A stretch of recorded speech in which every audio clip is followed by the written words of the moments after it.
Section 7.9 deals with what we call unimolecular reactions, so we're going to talk about what we call SN1 and E1 reactions, and it says here, consider the following reaction where substitution and elimination products are formed when dissolving. So when we take this alkyl halide, so you can see here this is a tertiary alkyl halide, and if I put this in ethanol, which is a polar protic solvent, I get two products. So I get what's called the substitution product, where I substituted the bromine for this ethoxy group. And then I also get the elimination product, where I eliminated a hydrogen and a bromine from the molecule to form this alkene. It says here the substrate is tertiary, so SN2 substitution is not possible because the alkyl halide is too sterically hindered. So it says the reagent is ethanol, which is not a strong base, right? It's not a strong base, and so therefore E2 elimination is unlikely. So it turns out that the formation of the substitution and elimination products follow what we call first order kinetics. So you might remember that from general chemistry too. And that confirms that neither SN2 nor E2 is occurring, because if you remember, those are bimolecular reactions. So this is a first order reaction, so it only depends, or excuse me, the reaction rate depends on the rate constant multiplied by the concentration of the substrate only. So only the concentration of the substrate. So the mechanisms of substitution and elimination, in this case, both start with the same step. So the first step is what we call ionization of the substrate. And the reason we call it ionization is because after the leaving group is lost, we form two ions. So we form the bromide ion, and then we form the carbocation. So that's where we get the word ionization from. Then it says below here, it says the leaving group leaves to form a carbocation intermediate, and then the fate of that carbocation intermediate depends. It can either undergo a substitution reaction, the SN1 mechanism, or it can undergo an elimination mechanism, the E1 reaction. So after the carbocation is formed, it can either undergo either one of those mechanisms, depending on how it reacts with the solvent ethanol. So it says here, the substitution reaction of a tertiary substrate in an alcohol solvent like ethanol proceeds through a two-step or stepwise mechanism. So this is why I sometimes call SN1 at a time, because it's two steps, one after the other. So keep in mind that on this slide, we're only talking about the SN1 mechanism. We're going to get to the E1 mechanism in a little bit. So again, after the ionization, the loss of leaving group, I form the bromide ion and I have my carbocation, and then in order for the SN1 reaction to occur, the next step is going to be a nucleophilic attack by the solvent, and then I form this intermediate here, which we call an oxonium because there's a positive charge on that protonated oxygen atom, and then ethanol functions as a base in the last step, which is a proton transfer step, in order to give us the substitution product. So it says here the entire mechanism is actually three steps, but of course the last step is nothing but a proton transfer. And sometimes we call these SN1 reactions with a solvent, we call these solvolysis, because the nucleophile in this case is also the solvent. So ethanol functions not only as just the solvent of the reaction, but it also behaves as the nucleophile in the nucleophilic attack step. So if you take a look at the reaction coordinate energy diagram for this SN1 reaction, it says here that the highest energy transition state, so this point on the curve right here, that's the highest energy transition state in the SN1 is for the formation of the carbocation. So it takes the most energy to do that loss of leaving group to produce that carbocation intermediate. So the formation of the carbocation, we call this the rate determining step. So the rate of the reaction depends on that first mechanistic step, the loss of leaving group. So the LLG, the loss of leaving group. And it's important that you remember that in both the SN1 and we're going to see in the E1 reaction, that loss of leaving group is going to be the key step that determines the reaction rate. So since the formation of the carbocation requires only the ionization of the substrate, so the reaction is only going to depend on the substrate. We're not worried about the concentration of the nucleophile in this case. So it follows, again, first order kinetics. So only the substrate is the only thing we're concerned about when we're talking about reaction rate of an SN1 reaction. So when the substitution occurs via the carbocation intermediate, it's called SN1. So the reason we call it SN1 is the S stands for substitution, N is for nucleophilic, and the 1 is for unimolecular.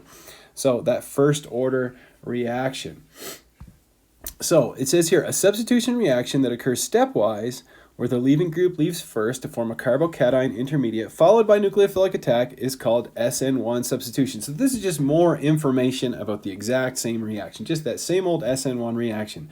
So here it is shown generically without any specific nucleophile, just a generic nucleophile. If we have, so this is just a generic nucleophile represented here. So if we have a good leaving group, X, so the first step is the loss of our leaving group. That's the rate determining step. We form our carbocation intermediate, and then the nucleophile comes in and attacks. Now, it says here, remember that when the nucleophile is a neutral species, right, that would be something like ethanol or maybe ethanol or water or something like that, that we have to have that extra proton transfer step, right, at the end. There has to be that third step. But in this case, if we have a negatively charged nucleophile, then of course we don't need to do that proton transfer step at the end.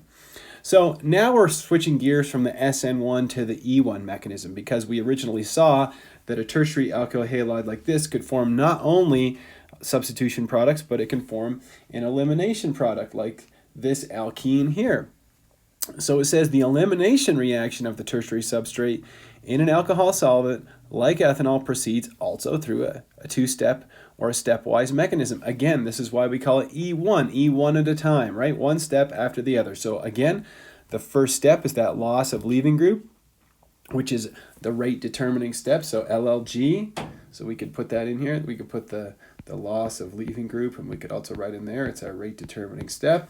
And then the next step is going to be the beta hydrogen elimination. So if you remember, this is the alpha carbon here. So we have, yes, there are 3 beta carbons, but they're all equivalent. So I'll just label this one here. And of course, this is a methyl group, where I've put the letter or the symbol beta, that is a methyl group, but they've only shown 1 hydrogen here, and that's for instructional purposes only.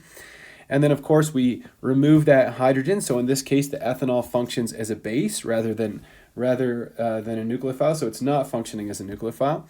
And then it deprotonates that carbocation, and we end up with an alkene. So like SN1, the E1 mechanism is unimolecular and follows the exact same kinetics. So if we look at the reaction coordinate, we see the same thing, that the highest energy transition state is the one that is produced during the loss of leaving group to give us the carbocation. So the rate of the reaction is going to be equal to the rate constant multiplied only by the concentration of the substrate. So again, both the E1 reaction and the SN1 reaction share the same rate determining step. So again, it's important that you know that in an E1 or an SN1 reaction, the rate determining step is that first step, that loss of leaving group to form the carbocation intermediate.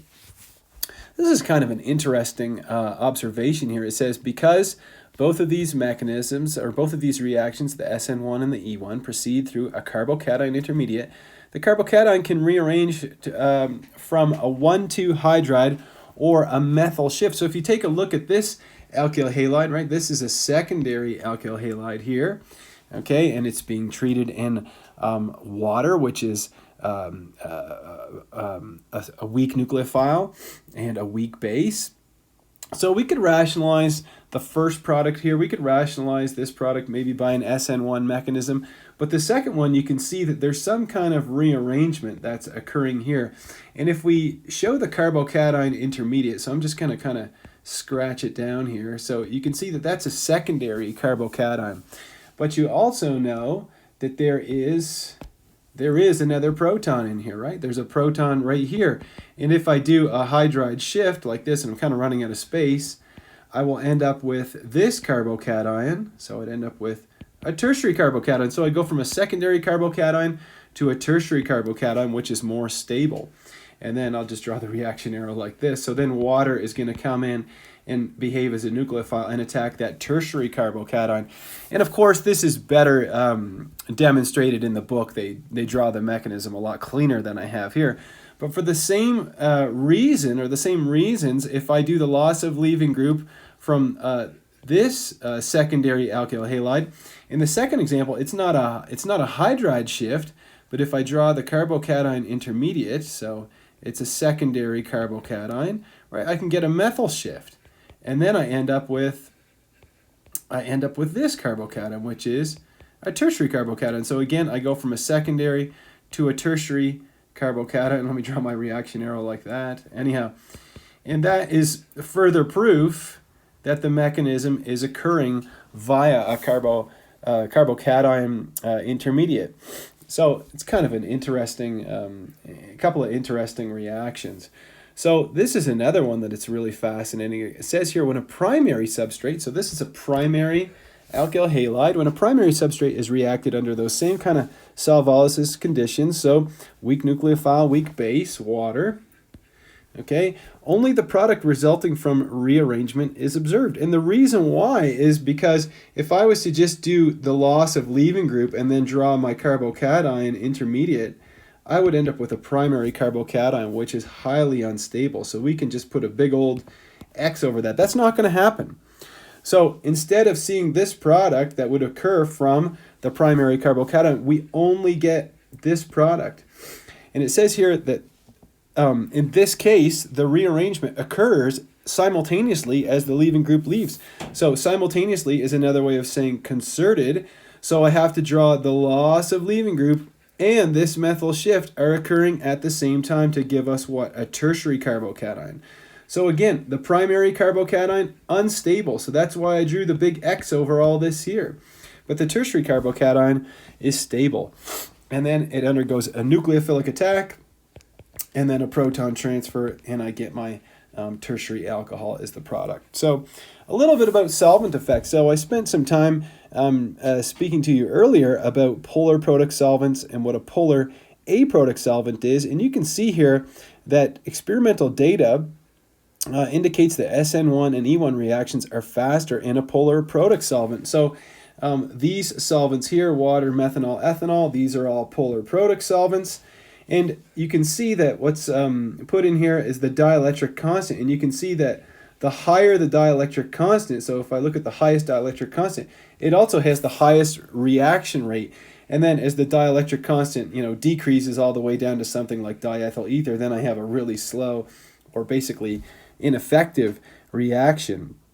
So you can see that there's a direct correlation, or not a direct correlation, but there's a correlation between dielectric constant and reaction rate. So the more polar the product solvent is, the faster the reaction rate is. And you should understand why that is. And I'm not going to draw the Lewis structure of water and demonstrate this, but it's basically because water has not only a delta minus on it, but it has a delta plus. So therefore the delta plus can stabilize the anion, right? And the delta minuses can stabilize the carbocation. So that stabilizes the more polar the solvent is, the greater ability it will have to stabilize that carbocation, and that's going to increase the reaction rate.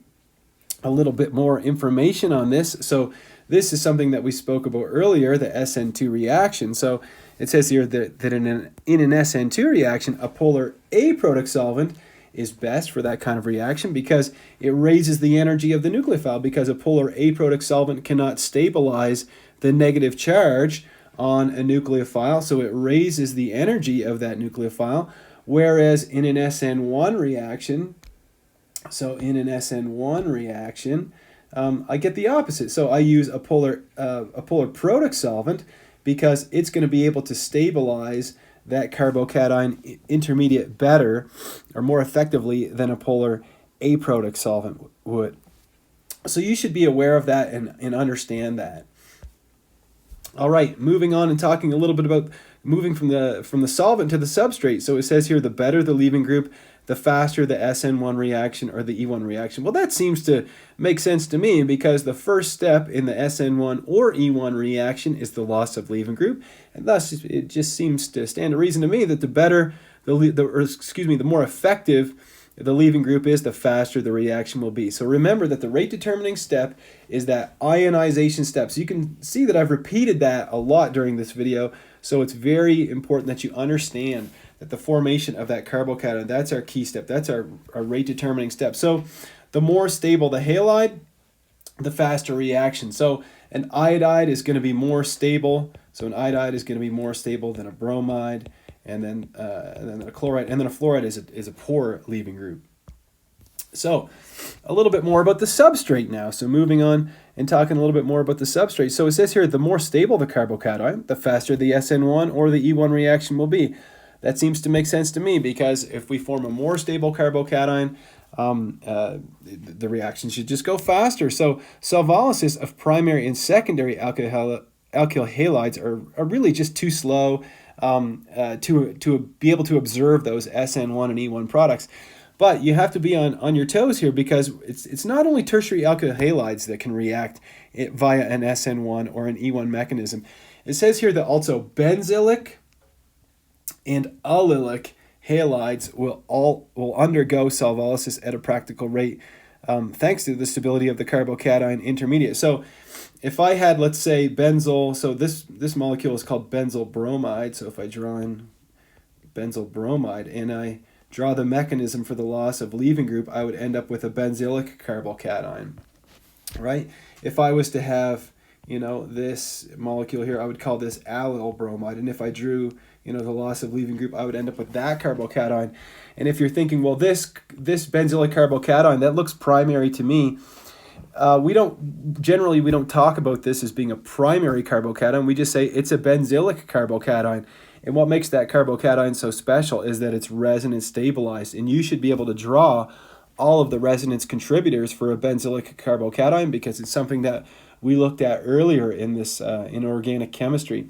Similarly, with the allylic carbocation, you don't need a lot of space to be able to draw both or the other resonance contributor for the allylic carbocation. So again, at first glance, it might look like the allylic carbocation is just a primary carbocation, which would be unstable, but because of the resonance stabilization, it is able to react in an SN1 or an E1 fashion. So it says right here in the slides, it says be able to, right? Be able to judge whether or not a given alkyl halide will undergo solvolysis, so the SN1 or the E1 reaction.